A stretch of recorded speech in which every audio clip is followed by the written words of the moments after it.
अब यहाँ पे अगर हम इमरजेंसी सिचुएशंस ले लें, जैसे कि ब्रेन स्ट्रोक हो गया या इमरजेंसी एक्सीडेंट हो गया, तो ऐसे और कौन से ऐसे इमरजेंसी सिचुएशंस है जहाँ ये ईवीडी लगाना बहुत ज़्यादा लाजमी बात हो जाती है?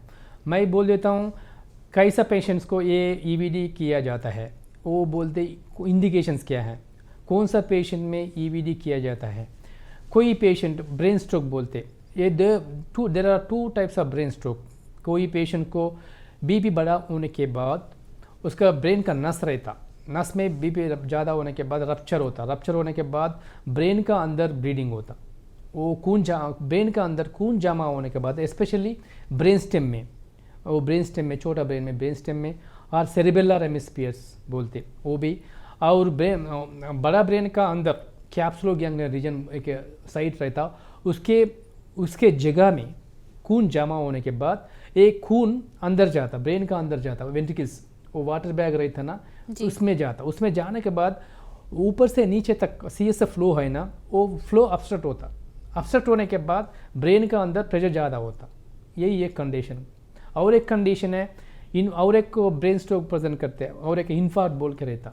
सडनली पेशेंट कोई शुगर बीपी है, सडनली उनको सडनली कैसा प्रेजेंट करते हैं, आँख पैर कमजोरी पड़ना, मुंह एक तरफ खींचना, सडनली ये और एक सडनली हेडेक आना, वॉमिटिंग्स आना, सडनली वो पेशेंट में कोमा पे आना, वो फिट्स भी। ऐसा पेशेंट को ब्रेन का अंदर नस रहता, और नस ब्लॉक होने के बाद छोटा ब्लड सप्लाई कम होता, ब्रेन को ब्लड सप्लाई कम होता, वो बोलते इन्फार्क्ट बोलते। एक तरीका स्ट्रोक है, ये इन्फार्क्ट है।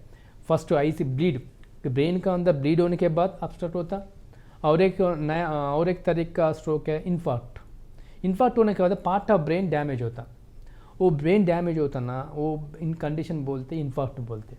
वो ब्रेन डैमेज होने का पार्ट रहता ना, उसका सूजन आता, सूजन आने के बाद आउटफ्लो ऑब्स्ट्रक्शन होता, ये एक दूसरा कंडीशन है। और एक तीसरा कंडीशन है ब्रेन ट्यूमर है, कोई ब्रेन ट्यूमर सेरेबेलम, छोटा ब्रेन में सेरेबेलम रहता, एंड ब्रेन स्टेम भी होने का चांस रहता।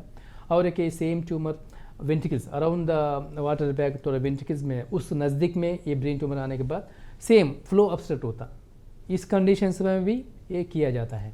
और एक फोर्थ कंडीशन है, ये कोई मरीज़ को हेड इंजरी हो गया, सिर को मार लगाया, उसके बाद ब्रेन का अंदर वो ब्लीडिंग हो गया, ब्लीडिंग हो के सेम सीएसएफ वाटर बैग में जाके आउटफ्लो ऑब्स्ट्रक्शन हो गया, ये फोर्थ कंडीशन है।